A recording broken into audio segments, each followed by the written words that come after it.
Sonic Frontiers versus Shadow Generation. I guess I could just make these two different videos. Let's think about this. So what would we rank? So story / cinematics, bosses, like we said, what were our categories? It was bosses, music, levels.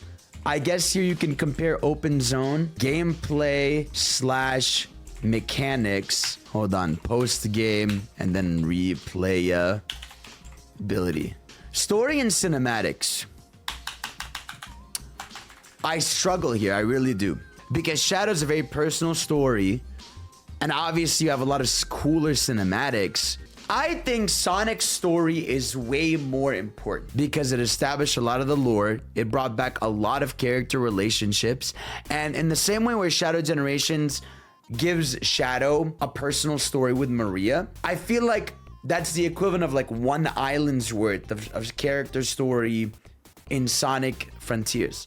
Whereas I feel like Sonic gets personal moments with Amy, with Knuckles, with Tails, you know, and even learning about Sage. And then obviously you have even the DLC with Final Horizon. I'm gonna say I'm going to give this to Sonic by like a small margin.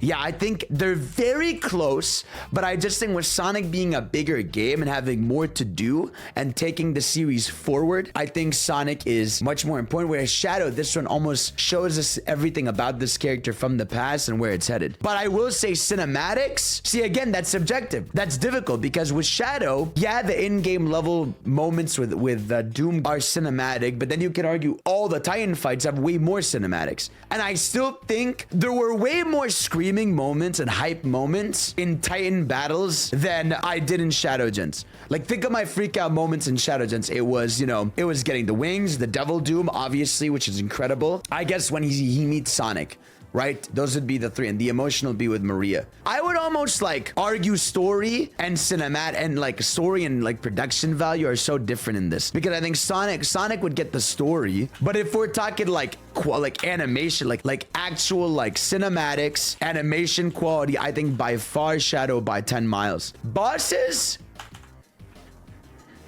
BioLizard is cool. Gigantos become iconic, but Wyvern is definitely the most cinematic of them. Mephiles versus Knight. Okay, you could make an argument there. Maybe they're tied, but I feel like Frontier's style is way bigger.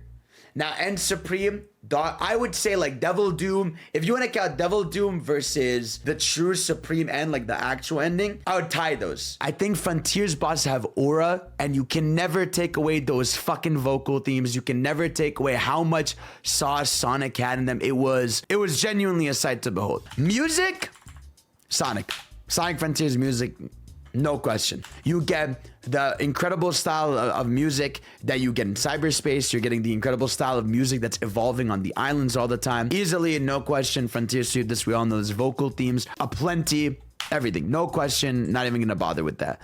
Levels, Shadow, because they both take from other games, but one has 3 themes, the other has at least unique themes in all of them, and they're way better. The 2D is better, the 3D is better. Shadow Gens easily clears by 10 million miles on the levels. So I will 1,000,000% any day replay the Shadow Gens levels over the cyberspace levels, which I enjoy.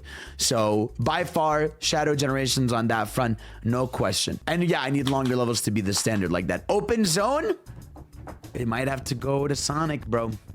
I don't even think it's fair because Frontiers just has more, you know? I understand Shadow is a lot more quality control. I feel like the one thing I'll give Shadow is that it made me okay with the idea of having one mega island that evolves, right? When we read that leak for Sonic Frontiers 2 and we saw it was one island, I was like, okay, let's see about that. I just think overall in this category, if we did like challenges, you know, and open zone, I still think it would go gameplay mechanics. I'll give it to Shadow. I will still give it to Shadow. Shadow with Sonic, you can do some fun stuff with the homing dash, and you can break the game in a lot of ways. And you have the combat technically, because you don't really have combat in Shadow Frontiers. You have some stuff like the Doom Spears, but I think Shadow's moveset is genuinely unbelievable and the most fun I've had controlling a Sonic character. Post game, I think this goes to Shadow.